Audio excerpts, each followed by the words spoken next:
Good morning, Young Kings. Time for another Morton Motivation. A little gloomy this morning, but still up, grinding.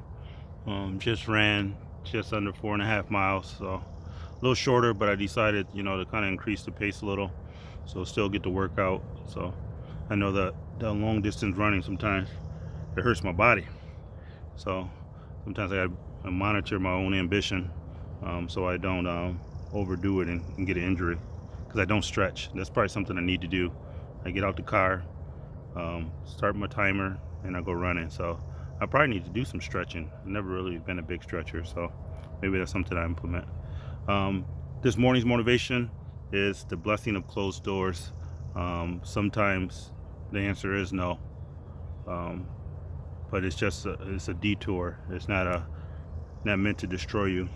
So as I was running this morning, and I was just reflecting over my life, I know we've been going through kind of a mini series called Broken Yet Brilliant, and I'm not sure how much longer I'm going to go on it, but it is kind of therapy for me, to be able to get a lot of things out. So there's a few stories that I wanted to go over, regarding sometimes the answer is no. As you all know, my relationship is one of my Achilles heels, and one thing that I just done recently, I just told you, would have been 25 years married, had we not dissolved this marriage, but it didn't work. And sometimes the answer in a closed door is no. But what I did, I planted this flower to kind of simulate, like, what it takes to make a relationship flourish. So in this flower, it was a hibiscus flower, and which is a tropical flower. It's supposed to bloom bright, but it has to be under the right conditions. So I was it's my first plant ever. So I went and got some topsoil and tried to get it mixed right, listen to the florists at the store on some of the conditions that this plant needed to work. So got the topsoil, got some plant feeder food that's supposed to provide the plant the right nutrients and stuff for it to flourish, and put it in sunlight, took it out, shook it off the original planter, and put it in a little decorative plant, put it next to the window so it can get a lot of light, and make sure that it was situated and everything was right. And then I watered it, and wanted to see if this plant would grow. So planted it, and it was looking, when it came, it didn't have any flowers bloomed yet, so I was anticipating that with extra care that it would actually flourish. So watered it, mixed in the plant food, and started watching YouTube videos on how to take care of a hibiscus plant, and trying to get all the instructions and make sure I did it right. So watered it, and it talks about when you water it, it's a science to it. You don't want to just go a little around the soil. You want to make sure you saturate it so it drips out of the bottom. That lets you know that the water gets to the roots. But then there's a balance between watering too. You don't want to overwater it, because then you can drown it. So I'm getting all this information on what it takes to do this stuff, and putting the water in and watching it, and it wasn't growing. It didn't grow overnight, and it kept going and watching more videos. And then I noticed after about 2 weeks, the flower started to die. And I'm looking like, man, I'm doing everything I need to change what I'm doing, because this flower is not responding to all the things that I'm trying to do to benefit. So I went in, looked at the soil, and got back on YouTube on some causes of the flower not growing, and it said touch the soil, make sure that it's damp, and don't water it again until it's dry, because that way you overwater it. And so I'm listening to this stuff and going through, and then I said, all right, this really got to work now. So maybe it needs some more plant food, and it didn't respond. It still was dying. So then I was like, man, maybe it's just not responding to the conditions. So I took the flower and I put it outside on my patio, and I said, maybe it needs some more sunlight. Maybe it's a tropical flower, and the sun rises, and it just hits my deck. So I thought it was coming through the window. I said maybe it needs to actually have the direct sunlight. So I took it out on the patio and had it there, um, and I thought for sure it was gonna turn around and start flourishing.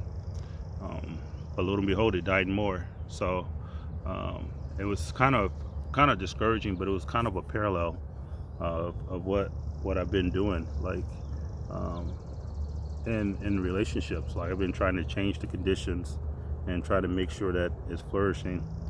But sometimes when a door closes, it's closed for a reason, and there's blessing in that. I know I look at it, and I said in previous videos, like I struggle with rejection, but sometimes your biggest blessing may be a no. And I think that's where I want to go with this morning motivation, is that sometimes no is the answer. I know people who are over spiritual sometimes would say that the promises of God are yes and amen. But sometimes when you're outside of that promise, or you operating on your own human um, capability, the answer will be no.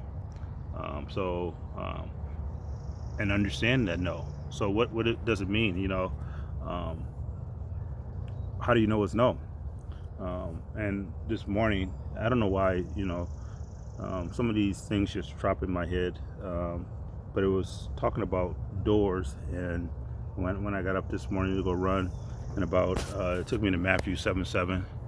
Um, it talks about knock and the door shall be open, seeking and you shall find. So if you're knocking and the door's not opening, what do you do? You know, um, sometimes the answer is no, and you're going to have to be able to still get up and don't be a woe is me and say, well, if this doesn't work, nothing's going to work.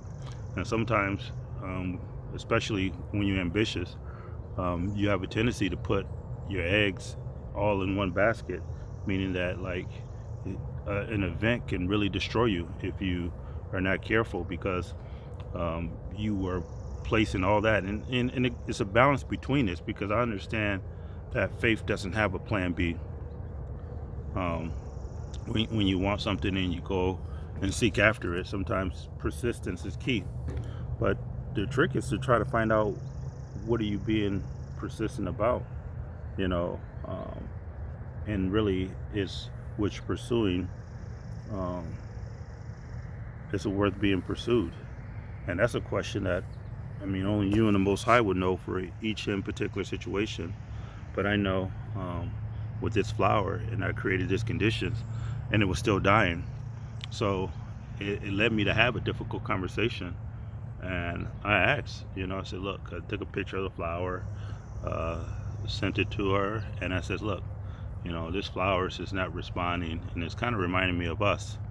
I'm trying to create different stuff, and won't rehash a lot of the conversation because it did get pretty dark. But the long story short about it, I ended with a question. I said, love me or let me go. And I got 2 words back, said, let go. So, and that's where it happens. Sometimes that door closes, and you just got to realize that you're still enough. You're still able to recover, and you're still able to move on. Like there will be times where you have to overcome some setbacks and some disappointment in order to really make things work. And I got a few stories on this. I'm not sure how long it's going to go. It's just under 10 minutes now. But I left off in college saying that we had went to a ball, and the rejection from the ball. The long story short, shortly after that ball, that next year, and this is 1998, I think it is, so over 22 years ago. But if you're unsure what I'm talking about, and you haven't caught up to this point, go watch the Broken But Brilliant videos 1, 2, and 3. This is the 4th one, so if you start in with this one, it probably won't make a lot of sense to you. But if you have discernment, you'll probably pick it up. But I remember after that year, I got a call, because we were on bad terms. And I remember she told me, she says, you know what? I'm not going to be this army wife. I'm not going to be traveling around and uprooting my kids and taking them where you want to go. So if that's what you want to do, that's what you go do. But I'm not coming with you. And remember, I came back from Georgia. She didn't come there, which I was thriving down there. I had my place and I was growing. I was prospering. Then got out to go to college. I'm thriving. I'm cadet of the year, being honored, and so I'm thriving and growing. And she doesn't come there. So then my sophomore year in college, I make a decision. I said, man, it's gonna have to be the army or my family, and I chose my family. So I remember dropping out of college, and I remember going talking to the professor of military science, and I remember the guy was very candid. I don't remember the lieutenant colonel's name, but I remember the conversation because he had a heart-to-heart conversation with me, and he said, look, Morton, you're a bright man, and I think you have what it takes to get through this program to excel. You just got to be able to push past this. And he says, like, well, sir, I don't know if somebody cost me my family. That's more than I'm willing to pay at this point. And he says, well, let me just be honest with you. You're a young black man with a free ride to college. You got a stipend. You got an apartment. This is the best place for you right now. And I'm not. And he said, I'm not trying to pull a race card. You're the only minority in your class. But what I am saying is that if you leave here, you're leaving an opportunity here to really change your life and really change your family. So although they may not appreciate it now, they'll appreciate it later. He said, if you leave here, what's going to happen is that you're going to go get a job and you're going to be making like $8 or $9 an hour. You're going to get content, and then you're going to get caught up in just trying to make a living and not just trying to excel. He said, this is your chance right now to really make something happen with your life. And I really do appreciate those words he gave me, but I had my mind made up that I needed to go back to Lansing in order to save this marriage. And so I dropped out of school. Now, I was flourishing. I was just honored for Cadet of the Year, and I was doing well. And when I dropped out, I didn't have a job. Obviously, I didn't have a way to pay for school. I had turned down my scholarship and everything. I didn't have a place to stay. I started over from scratch. Just say, look, let me go back and figure this out. And I remember I got back and I moved in with her mom because I couldn't live with my mom. At that point in stage of my life, I wasn't sure that I wanted to be under the same roof. So I went and lived with her mom. And we had a daughter at the time too. I think Tamara had just been born. But I remember living in the house with her mom, and I was like feeling so less than a man. Like, man, here I go from, active duty Army, thriving, to college with a full scholarship, an apartment, and a car, to now living in her mom's basement. So it wasn't like I was coming back to something that was already established. And I remember living there, and Destiny was small, and she wanted some candy or something, and I told her no. I said, you can't have candy before you eat. And her mom looked at Destiny and said, you can have that. This is my house. You can have it. And I remember, like, wow, feeling so less than a man. Like, man, not only did you come back to try to work this, but what is your plan? So I ended up going getting a job, and I moved out and got an apartment because I needed to have a space of my own. And I think that's benefit, a blessing for man. It's like it comes a point in time in your life where you can't live on other people's roof. You got to create your own space. You got to be in your own environment, because when you're not in your own environment, then you're subjected to the whoever's environment you in. So it was her house. She was right. I couldn't apply my own rules and things I wanted to do under somebody else's roof. I needed to make sure I got my own. But I remember going and getting a job, and I went to a temp agency to get a job with my boy DeMarco. We got a job, and they offered me a few different jobs, but they only had one job where we were together. So I remember I was like, all right, let me get this job with DeMarco, just because I had the car and we can be able to get back and forth to work. So I remember going to get DeMarco for work, and this dude used to be late in the morning getting ready for work. I said, man, don't be making me late for work. One day I'm gonna leave you. And used to get into it about because I used to want to be on time and try to get there. And he was like, oh man, it's just a job. It ain't nothing, man. You stressing, you know. And I was like, nah, I want to be on time to work. And I remember one of the fights. He says, he was like, hey, you think you better than me, don't you? I said, it's not that. I just want to be on time to work. He said, look, you done went to the Army, you done went to college, and you done did all this stuff, and look at you. You working in the same place I'm working at. And I was thinking, you know what? I'm working here to try to help you so you can get back and forth to work. I got a car, So he didn't understand, like, my taking that job. They had other jobs for me, but I took that job just so we both could, get there and have a place to work. So sometimes the people who closest to you, who benefit the most, will belittle you the most as well. So you got to be careful and know. And I remember I left that job on another opportunity, and but there somebody told me about the National Guard, and I didn't really understand about the National Guard. I realized I was young, and when I went in active duty, and they said Army, I thought it was one Army. So I found out about the National Guard, and I figured, well, if I can't go back full time, I'll start doing a part time little around here. So in '99, I joined the National Guard. But I remember got a job as an assistant manager, and I was working at Famous Footwear. And Famous Footwear, I was man, everywhere I go, I found a way to kind of excel and move up. So there, I was assistant store manager and placed over a store, and I was reducing the thefts, and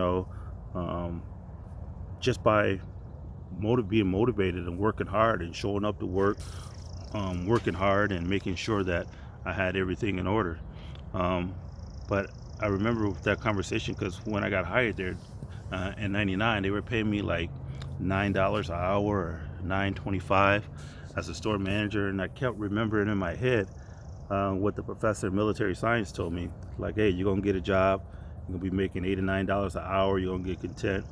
And I remember when I got that job, it was like, wow, here I am living out what this colonel had said that I was gonna do.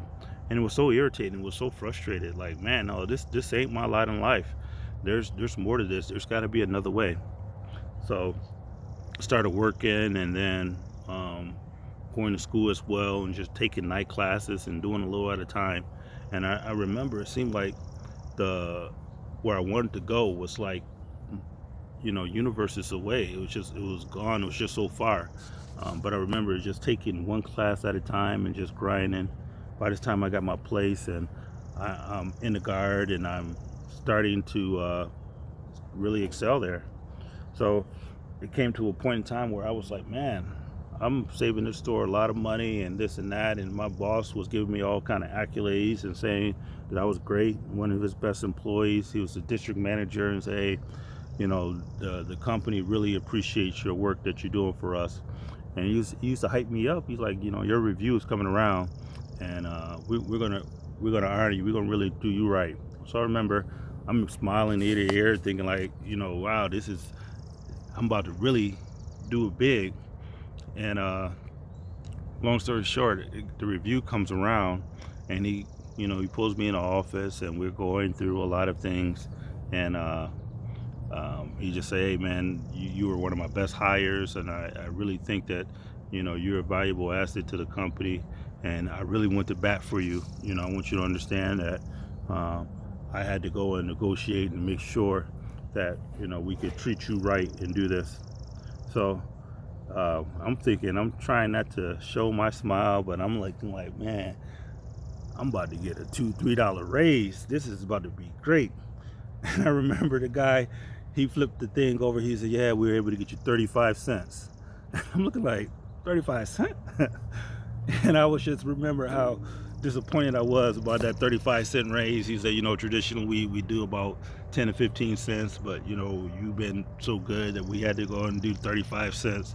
And I was like, are you kidding me? Talking about expectation management. I wish he kind of would have said a number in his head so I wouldn't have went to thinking I was going to get $2 or $3 and it ended up being 35 cents. But I remember that day. What happened was that with that day when that raise came and I was dejected, our truck had just received a store. I mean, received this truck. I mean, the store had just received a truck full of shoes and all this stuff. And it normally takes me 2 or 3 days to put out the shoes. And I was so frustrated that day. I put out that whole truck in my one shift, and then just was like just working. Like I didn't take breaks. I was just grinding and put out the whole truck. So the next day I come into work, and the boss was like, where's the rest of the shoes at? So I put them all out on the floor. He said, you put that whole truck out in one day? I said, yeah, I just wanted to work. I mean, we're kind of slow, and I just wanted to get it out. And I kind of held in my frustration, but I put the whole truck out, and I remember he was like, yeah, I knew we had a winner when we got you. So, you know, thinking that 35 cents was enough. But what I did, I started putting my resume out there and going different places. So I ended up working and got a job with the National Guard full time. And I remember when I first started working in the National Guard full time, I was so excited because I think I started off at like 38 or 40,000 a year, and I was like, man, this is great money. And back then, I thought I was really, really making it at $30,000-$40,000. And I think it was by the time it's like 2,000, and didn't realize that was still not a lot of money, but it was more than what I was accustomed to working in the civilian sector. But I remember he asked me if I would be willing to work part-time, and I was like, yeah, I can do some weekends as long as it doesn't interfere with my job and it's my weekend a month. I'll be willing to do that. So he brought me back part-time, and I remember like he brought me back at part-time for like $14.50.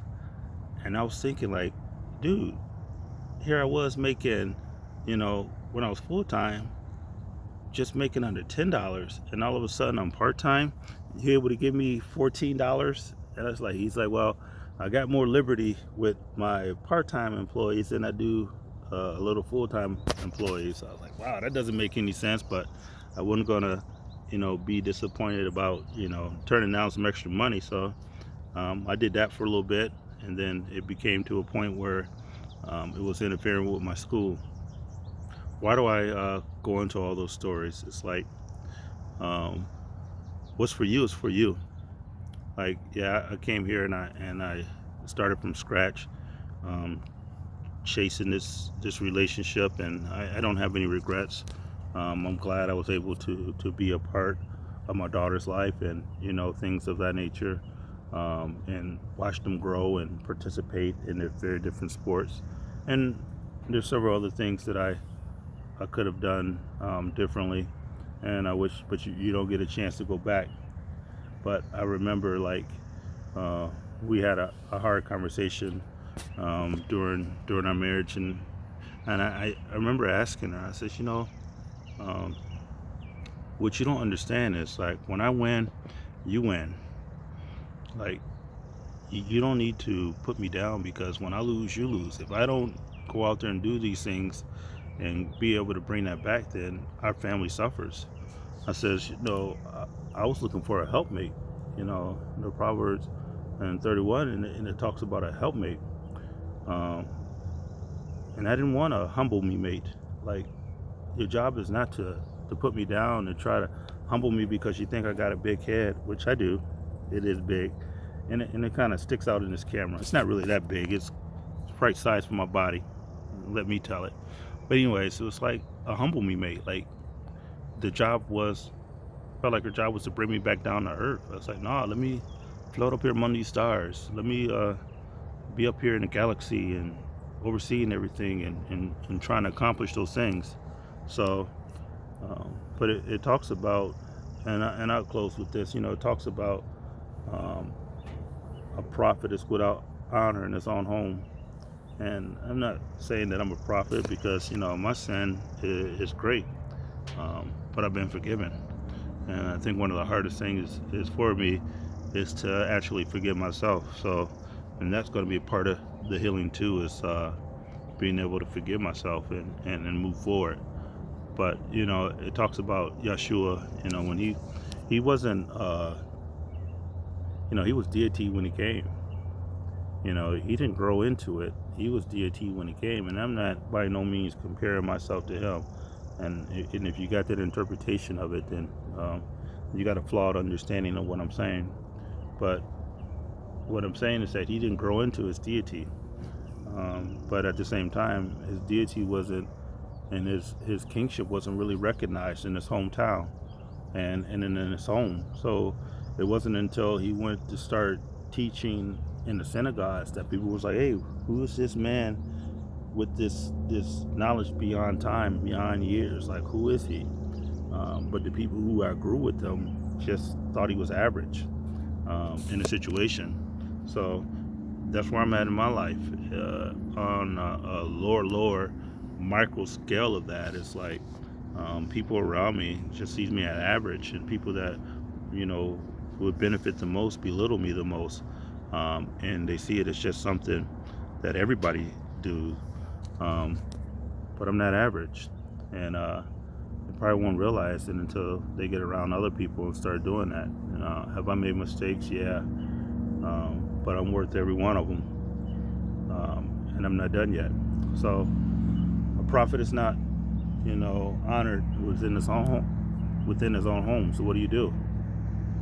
I don't know. In my fallen state, I went and got a bigger house, just live alone, and now only people invited that will honor me. So sometimes it's time for you to go in isolation and get away from some people, and that's been my prayer lately. It's like, God, hide me, for those who don't have good intentions for me, or those that I may hurt without my good intentions. So it's not just a one-way street. And I've been amazed, like, how many times like doors are closing with friendships and stuff, and it's like it almost get to a point where you're like, man, should I have prayed this prayer? Because people start leaving your life and doors start closing, and you start to realize, like, this is you being hidden and you being prepped for what God has for you. So those who walk out, or those who just are not part of it, I mean, more blessings to you. But my best is yet to come. I'm looking forward to this next journey in life. I'm telling you now, you got to hear first. There's an opportunity that just came down, and like, same with the deployments and same with school and going various different places, just like my heart grasps things before it becomes reality. But they were asking for people to volunteer to go work at the Pentagon on a joint assignment. And I threw my name in a hat, and my heart grasped that. So I'm letting you know now, I don't know the results. I don't even know if I'm going to get accepted, but don't be surprised if I end up in D.C. within the next 12, 14, 15 months. Of course, I want to finish my current assignment as battalion commander, but I'm telling you, I'm prophesying it now. Don't be surprised if you see me working in the Pentagon. So don't despise humble beginnings, adversity, setbacks, rejection, closed doors, because if that door closes, that just means that there's another one for you to knock on and answer, that will answer for you. So stay grinding, stay hard, stay brilliant in your brokenness. Have a great day.